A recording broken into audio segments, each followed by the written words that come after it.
What's going on? We back. Geo Fucks Part 2.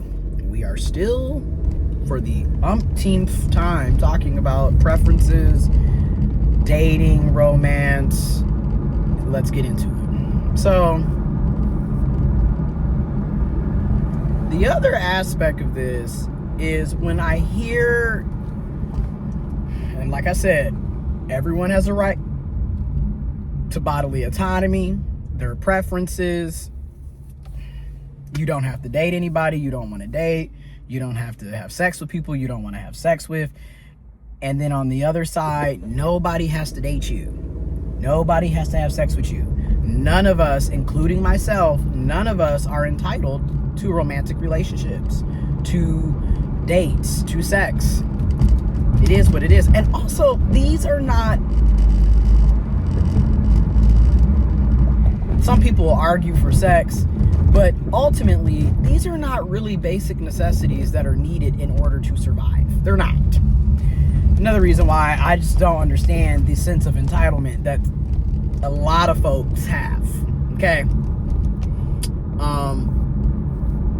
And including myself, because I gotta, hold myself accountable as well.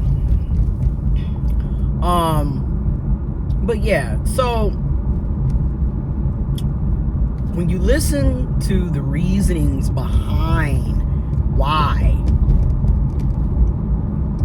some cisgendered heterosexual women are not interested in cisgendered bisexual males,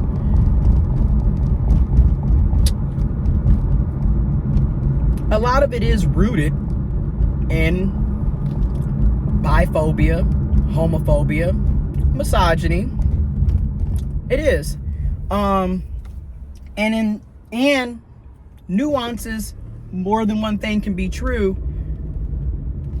Some of it is rooted in their personal experiences, and there is truths in some of the things that they're saying. And I know a lot of people don't want to hear that, don't agree with that, don't like that, but acting like everything they're saying doesn't have any truths to it is bullshit, in my opinion. And to me, we don't allow for nuanced conversations, especially on social media.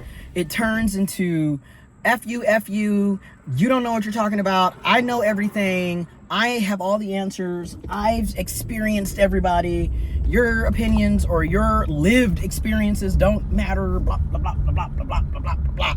And then you also can end up in an echo chamber really, really quick if you're not careful, in the sense that you're just talking to the choir.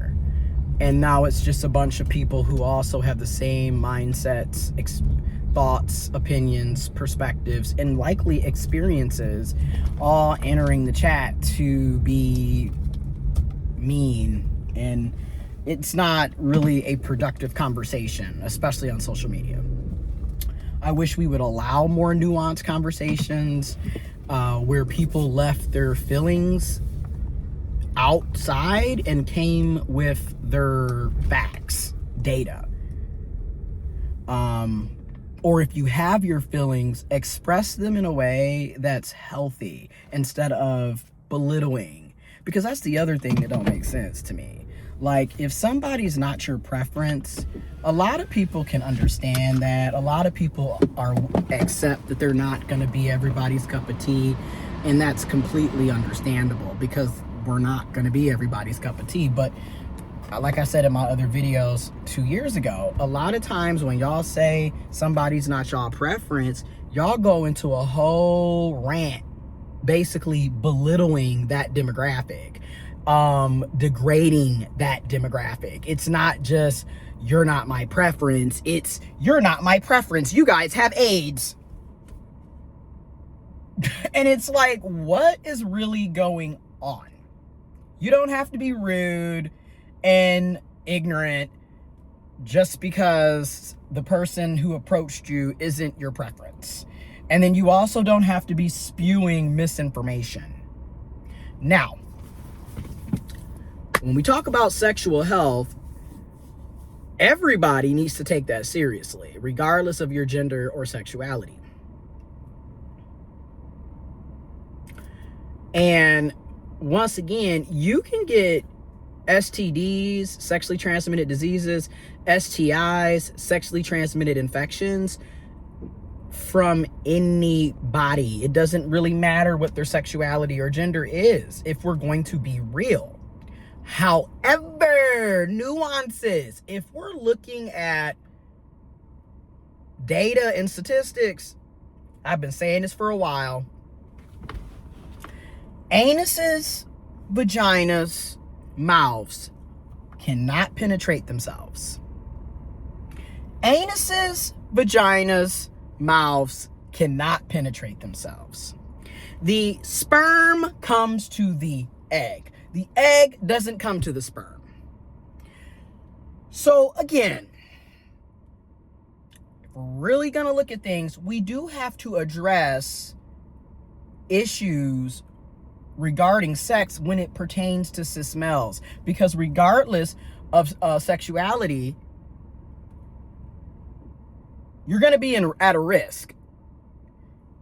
And unfortunately, when you're not teaching one demographic to have sexual discipline, to be responsible, to be accountable, to take their own health and well-being into consideration and take it seriously, you're putting everybody that demographic comes into contact with at risk as well.